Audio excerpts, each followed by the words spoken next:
Now, in preparation, further preparation for meditation, let's inhale, tense and vibrate our bodies.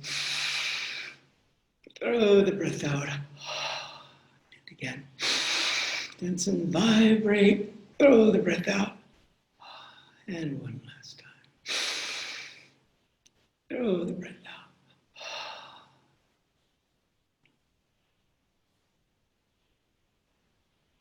Now we'll be meditating for about 10 minutes, and during this auspicious time, Swami Kriyananda's Mahasamadhi, he's passed now 7 years ago. Feel his presence. This is true of all the great saints and masters. When they leave this world, they're even more present, more available to us, lodged in our hearts, within us, around us, everywhere. Feel his blessings as we dive deep into meditation.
Shanti, Shanti, Shanti.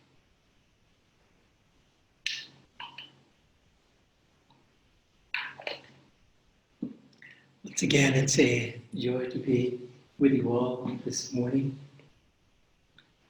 You know, with all of this lockdown and us now spending time with one another through the web and so forth, again, I didn't know what to think. Could we keep this wonderful spirit of spiritual family together? And yet, as I was remembering many, many years ago, I had a glimpse of this, that it really is powerful to meet together even though physically we're apart. And that's when a dear friend of ours, who was a teacher, was up in Alaska. And Roma and I at the time were at Ananda. I forget whether we were serving at the Expanding Light, our retreat facility there, or the seclusion retreat. And so this friend was really, Alaska's isolated anyway, but apparently she was even more isolated in some distant village perhaps. And so she and Roma talked about calling one another and meditating together at an appointed time. I guess it was once a week. And so I thought, oh, wow, I wonder how this will work. And it went on for some time, and it was very powerful. All that, as I said, was a little glimpse of the experience now that we're having. We're in this short little meditation, the presence that I feel that we all are feeling is deep and very meaningful, which of course we're all very grateful. Okay, from Whispers from Eternity, entitled, Reinforce Thou All Our Blended Prayers. The streamlets of our prayers rush out and conjoin with the well springs of our hearts, uniting in a single mighty flow. Our broad, deep, flowing rivers of prayer move swiftly toward thy oceanic presence, breaking all narrow embankments of indifference, dissolving every eddy and large whirlpool of worldly desire, flowing freely over the protruding rocks of bad habits, and straightening the once winding ways of delusion. Our great river of devotion crosses sands of human oblivion, uncounted lives lost in eternity to present memory, and it inundates every trace of past trials and painful past experience. Yet, even now, thy shore seems far away. Doggedly, our flood moves on toward thy sea of shining vastness. Pour thou unceasingly the raindrops of thy mercy, swelling the flood of our prayers, that they reach at last triumphantly thy ever waiting shores.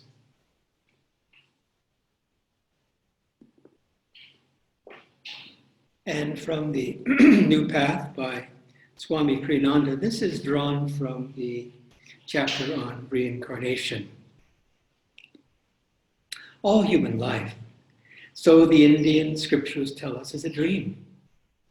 Its ultimate goal is for us to learn our lessons well, to overcome our attachments to material limitations, and to realize that all things seemingly so separate and real in themselves are only manifestations of the one life of God.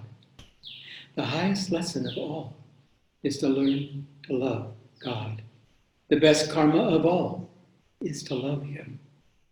Sir Norman said rather morosely one day to Master, I don't think I have very good karma. Remember this, Master replied with deep earnestness.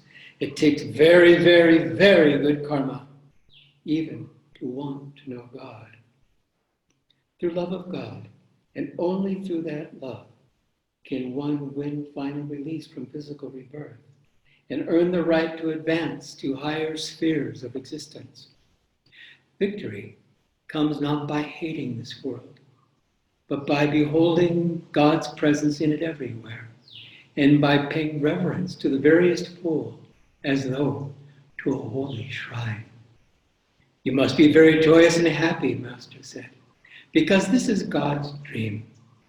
And the little man and the big man are all nothing but the dreamer's construct.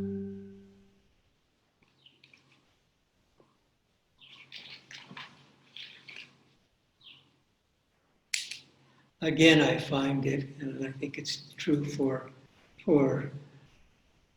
all of us, that it was 7 years ago that Swami was with us. And though in a way it seems like a long time, almost a decade, it also seems like it was just yesterday.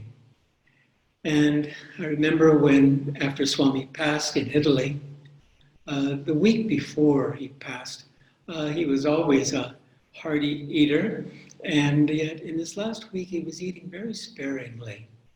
And I was thinking, just as Master before his Mahasamadhi in the early 50s in Los Angeles was very withdrawn, which is typical of when these great saints depart from this world. So Swami was, cutting away, you might say, any last things that might be holding him to this plane in preparation for soaring into spirit. As Master said, he'd be free in this lifetime.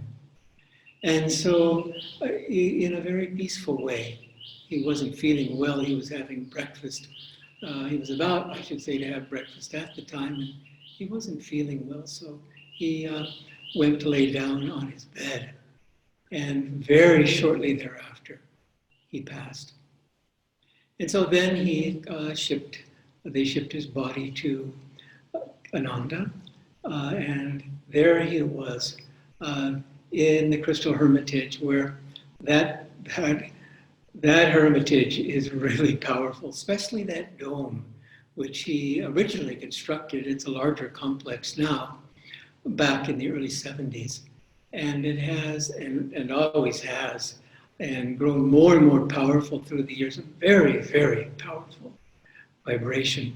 And so there his casket was, and we went in to meditate there and to drink in the vibrations, which were just soaring higher and higher by the moment. And we had brought many of your malas there and had them blessed, because as I often say, when we go to various places, wherever it might be, perhaps pilgrimage and so on in this instance, to pay respects to Swami in his passing, then we always bring everyone with us. That's, I think, the common agreement that all of us have. And so then, I believe it was on Sunday, Swami Kriyananda had given the mantle to Nayaswami Jyotish, who had been serving him faithfully along with his wife Devi. Jyotish had been with him in the early years, since 1966, even before Ananda had begun.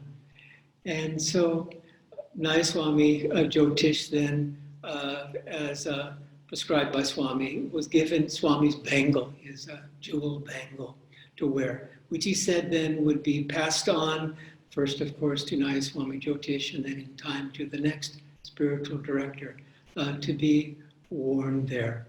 And what a beautiful blessing that is. And so Nayaswami Jyotish and Devi have carried on. And I think all of us felt that the experience of Ananda was going to be seamless vibrationally. They do say that when some founders of organizations die, then that's it, the organization, perhaps even in a short time. But we haven't felt that. And now as we face this extraordinary international challenge, all the more do we appreciate that in Swami's guidance and direction of the community, he always was working diligently on helping people take their next step, whatever that might be. And so the many communities that we have in Ananda worldwide are independent, as he himself wanted, so that things would be done for the most part, decisions and so forth, on a grassroots basis, but that at the same time, that we're all connected together as a spiritual family in spirit. And it's a wonderful blend to both be independent and join together. Really ideal in many ways. And I wanted to share really quite an extraordinary story, but there are so many amazing stories at Ananda, and of course when Yogananda himself was alive. And so here is yet another one. When the construction of Swami Kriyananda's Mahasamadhi Mandir there at Ananda Village was being put together by a team of skilled craftsmen led by Nayaswami Nakula, who himself is a master builder. And a beautiful, beautiful shrine it is, and again, very, very powerful. Well, one of the carpenters there, one of the workers, at one point approached Nakula because he didn't know what this building, though very unique and all, he didn't know what it was for. And so Nakula explained to him that our founder, Swami Kriyananda, had passed. And so Nakula said, well, would you like to see a photograph of him? And so man was shown a beautiful photo of Swami. And the man gasped. And he said, I just saw the same man walking on these grounds. And that again is, very unusual miracles of this kind. But in a spiritual path, one hears of these stories. Master himself came to others, whether he was in vision or even materialized. And really, it's to comfort, as Christ himself said, as we are in the Easter season as well. Christ too came to his disciples after he had left this world to reassure them that he was there with them and always would be. And so during these very auspicious times, as it is with Swami's Mahasamadhi, we really are given a bridge at these times to cross on over and spend time with them as often as we can during the day. Of course, during these auspicious times, it's all the more powerful. And we find real blessings coming from communing with them because, let's face it, we're just not physical bodies. We know that. We're heavenly beings. And so who's to say in sleep, perhaps we are doing our seva in the astral world and perhaps helping others here too. We don't know. All these things at this point in our evolution are a mystery. And yet during these times of Mahasamadhis and birthdays and so many celebrations, and it really is a celebration because on one level, yes, we miss them. We have the great benefit of having so many recordings of Swami Kriyananda, Master. It's a wealth, it's a treasure that we have, and such a joy to hear them and feel their love and joy and their wisdom.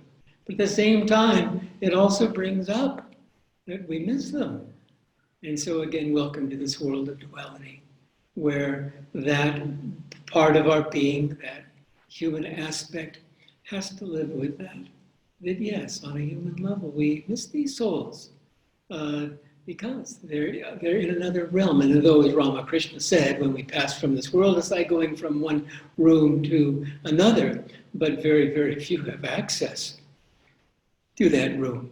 And yet, thankfully, we have them lodged in our hearts where they live. Yogananda said, I live in your heart. Swami the same, all the great saints. They live in our hearts. Of course they do, because they're omnipresent, joyously omnipresent. And so, as we find these times, and again, on the spiritual path.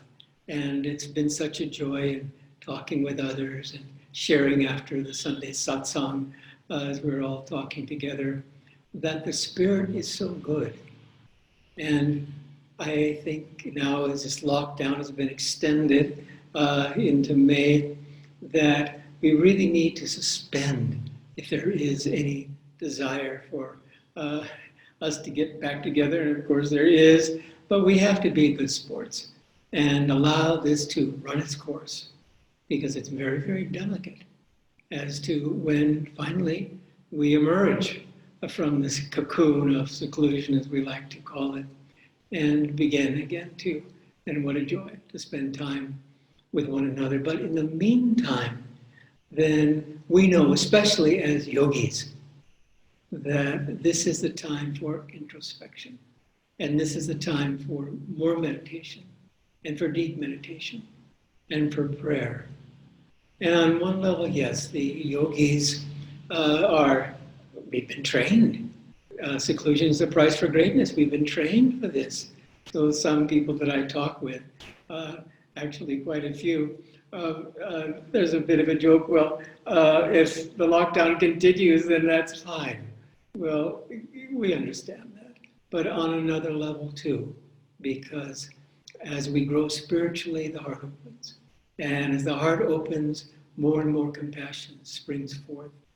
And so on another level, then we really do ache and reach out to those people that are not having a good time and that are suffering, both perhaps physically because of the loss of dear ones that pass from this world, economically, so many different things, being isolated. All of these things have real impact. And so during these very powerful times of, in this instance, Swami's Mahasamadhi, it's really all the more of an opportunity for us to really soar out, you might say, through the spiritual eye with wings of prayer and descend wave after wave of light.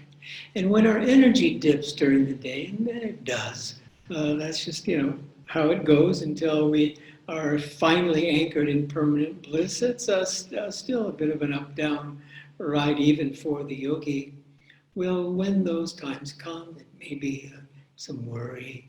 It may be, some are saying, I'm even busier now than when I was, when we were, free to go to work and all those things.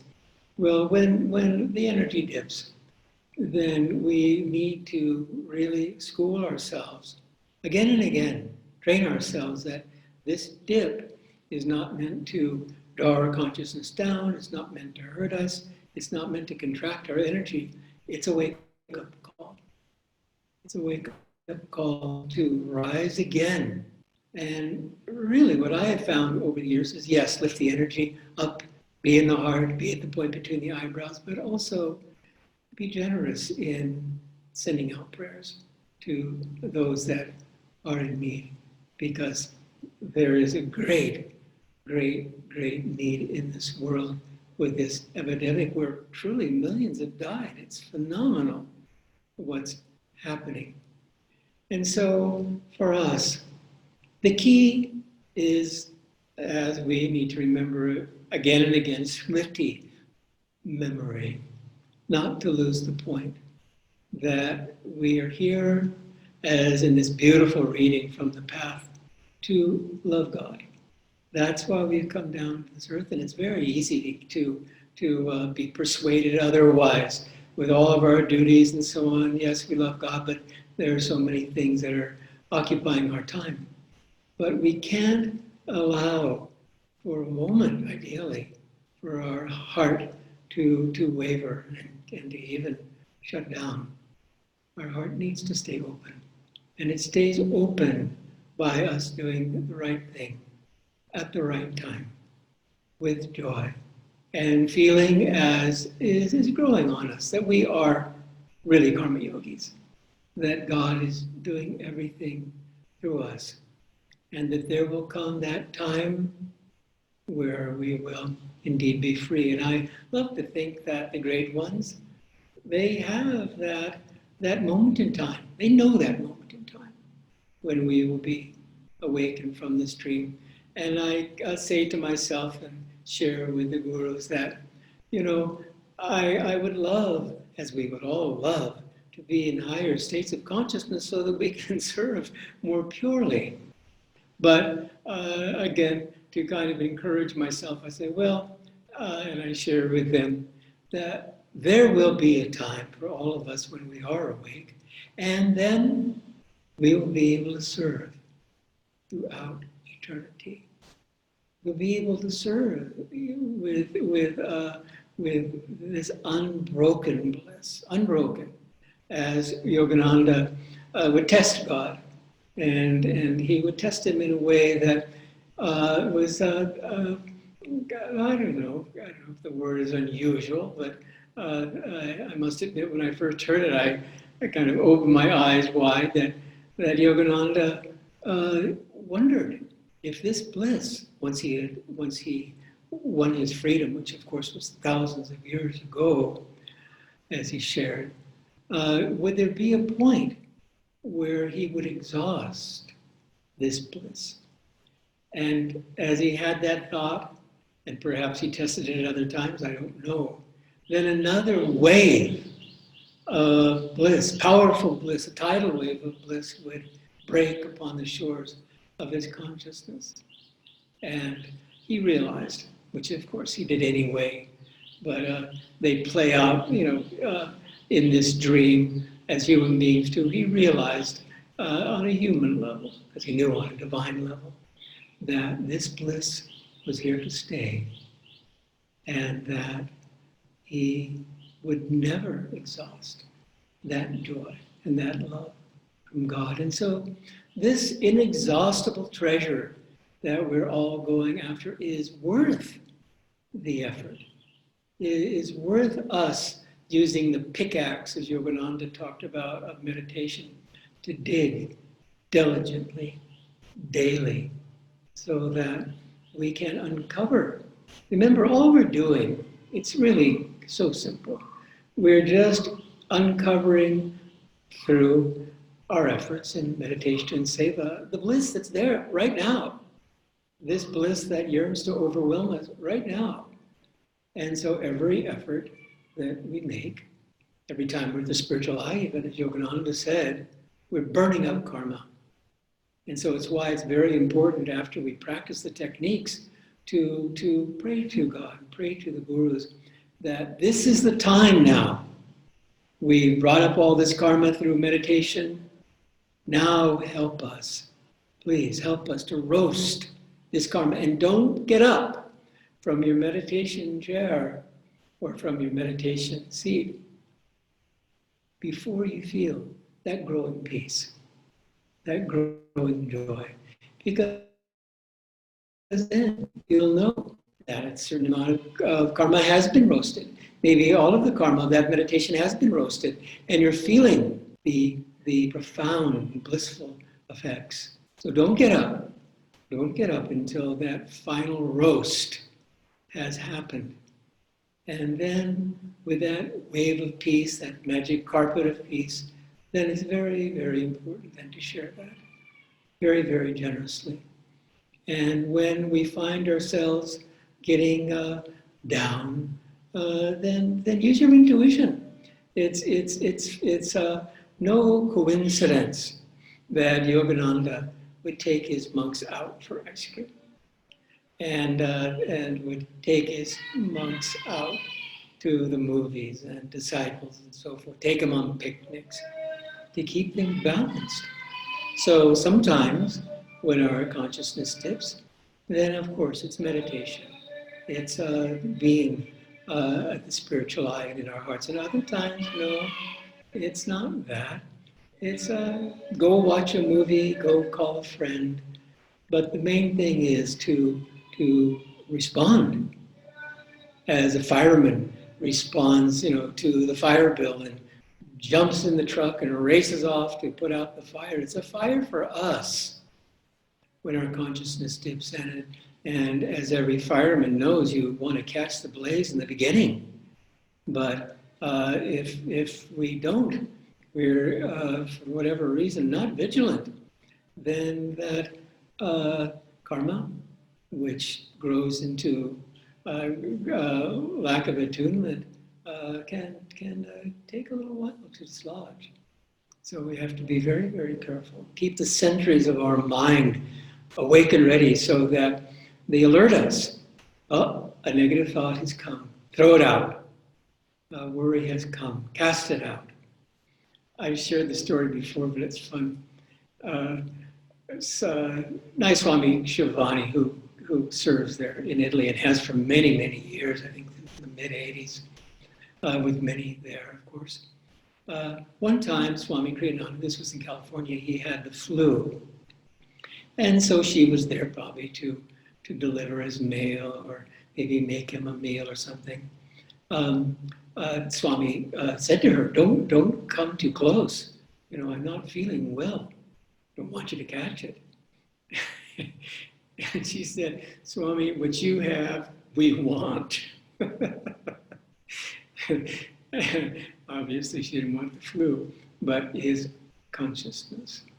And so spending time with the saints. When I was first getting on the path, I didn't know how to meditate. There I was in Los Angeles and had just come upon Master's teachings. And of course, I was reading his teaching, the one I've shared with you, and it's so powerful. One was, love God as a drowning man yearns for breath. Oh, wow. That's a description of the ages. That's how we need to love the Lord our God with all our heart, mind, and soul and strength, like a drowning man yearns for breath. And I remember, of course, being very inspired by his writings. But more often than not, knowing how to meditate, I would just look at his picture, as I do to this day, and the pictures of the great ones and his Swami, and draw their vibration. And it's very powerful because they still our minds, even with this open-eyed meditation, which Swami Kriyananda has recommended. Even with open eyes, we look at the photograph and drink of their vibration of inner blissful stillness. That's what they've come to this world to do, to, as Yogananda said, to pilot you out of the clouds of your mind. And so that's their power. As Swami Kriyananda recently was sharing in a lovely video, highly recommended, of his 60th anniversary. It's there on YouTube, where he's sharing the many lessons that he learned from Yogananda over his time in the ashram. And he said one time, a very sweet story, that Yogananda, he, of course, one moment he's in Samadhi, the next moment he's in the desert writing the commentaries on the Gita. And then the next moment, there he was, instructing the monks to fill potholes of the road because there was a recent rain. This was in Mount Washington, Yogananda's international headquarters. And so Swami Kriyananda said he wasn't a part of that work detail, so he just sat and took advantage of spending time with Yogananda in meditation. And as he was doing so, he felt at the spiritual eye this enormous power, which he knew without question was being in the vibration of this great master. And that's a lesson for all of us, that at any time, wherever we are, we can stop heeding the call, as we often get throughout the day, to stop what you're doing and spend time with God, because God does knock on our doors. He does. He knocks on the door of our heart throughout the day. And if we wisely heed that call, then we can spend precious time. It may be just a few moments. It may last longer. And there we find ourselves back in reality, because that is reality. Reality is joy. Joy is God, and God is joy. Reality is love, unconditional divine love. And that's who we are. And so as yogis, that's the privilege we have. that we finally burst through the gates and have rediscovered our inner life. And with that discovery, we have access 24/7. We have access now. We have the keys to the kingdom, and we can spend time with Divine Mother, with the great gurus. And so spend this time now during this true celebration of Swami Kriyananda's Mahasamadhi. Spend this time now drinking his vibration and asking him, introduce me to God. Asking the great ones, asking the Guru, introduce me to God. That's what they're there for. They have found God. They're awake in God. But they have this desire, a desireless desire, as they call it, to help others, to attain the state. As Yogananda said to Swami Kriyananda one time, if you only knew my consciousness, to attain that state of freedom, which is awaiting us even now, and we know that. So, God bless you. We're going to close now with healing prayers and an affirmation that we have been doing throughout Ananda. We'd highly encourage you to do it too internationally. And then we'll have a song, and then we get to spend time chatting with some of you, which of course we look forward to too. So let's sit up straight. Let's have our healing prayers now.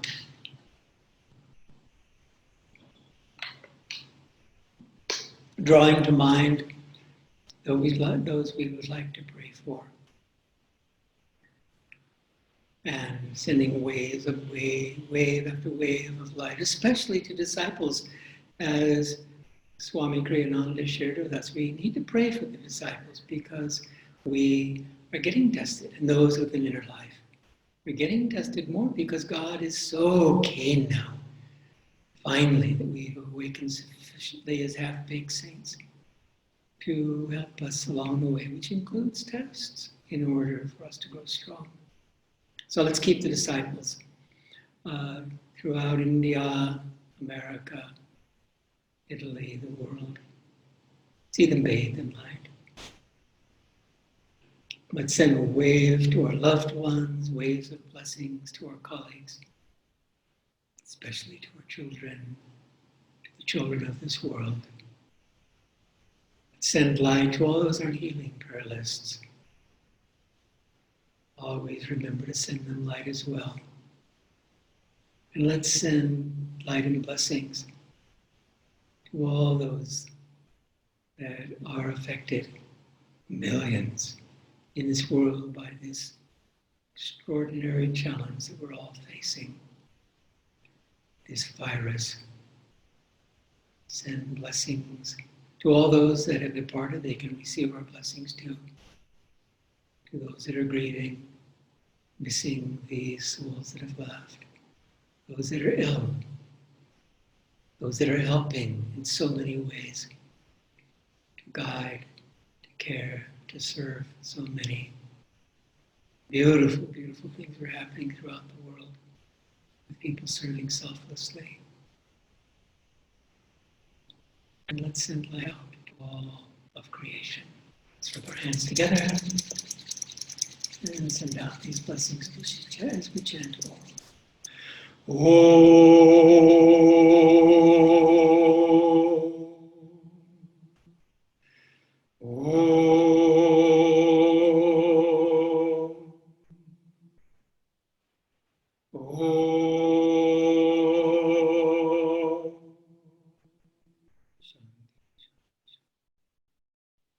And now let's affirm together the affirmation we're sharing with Ananda worldwide. So wherever you are, then repeat after me. God's light is within me, around me. With the sword of faith in my hand, with the love of God in my heart. I'm a warrior of light. I join my brothers and sisters everywhere to overcome fear with faith, hatred with love, and disease with health. Let us fill the world with God's light. Look quieter. God's light is within me and around me. With the sword of faith in my hand, with the love of God in my heart. I'm a warrior of light. I join my brothers and sisters everywhere to overcome fear with faith, hatred with love, disease with health. Let us fill the world with God's light. And quieter still, God's light is within me and around me. With the sword of faith in my hand, with the love of God in my heart, I'm a warrior of light. I join my brothers and sisters everywhere to overcome fear with faith, hatred with love, and disease with health. Let us fill the world with God's light. And whispering, God's light is within me and around me. With the sword of faith in my hand, with the love of God in my heart, I am a warrior of light. I join my brothers and sisters everywhere to overcome fear with faith, hatred with love, and disease with health. Let us fill the world with God's light. Now silently, superconsciously, God's light is within me and around me. With the sword of faith in my hand, with the love of God in my heart, I am a warrior of light. I join my brothers and sisters everywhere to overcome fear with faith, hatred with love, and disease with health. Let us fill the world with God's light. Om Shanti, Shanti, Shanti. And now, before we chat together, we'll have a closing song of Swami Kriyananda. It's a very, very sweet song. Let's continue.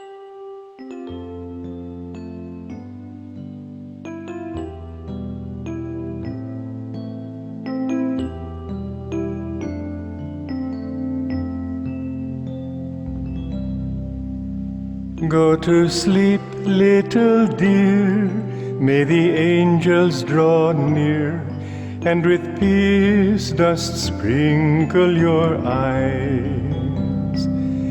May the curtain of night banish pain from your sight, that your dreams to heaven arise.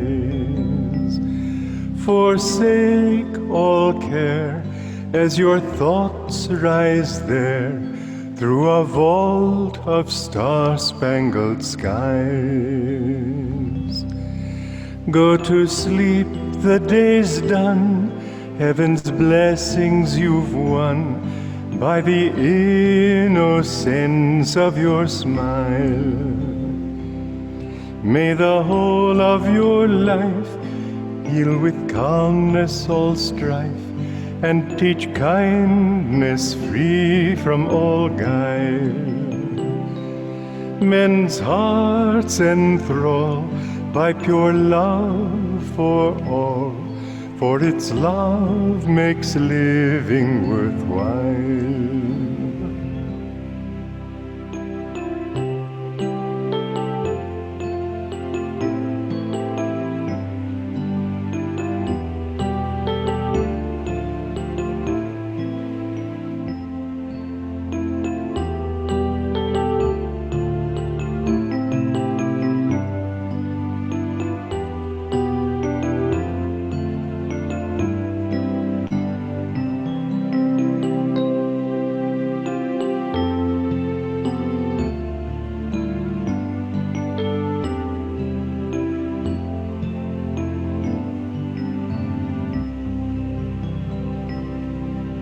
Go to sleep, the day's done, heaven's blessings you've won by the innocence of your smile.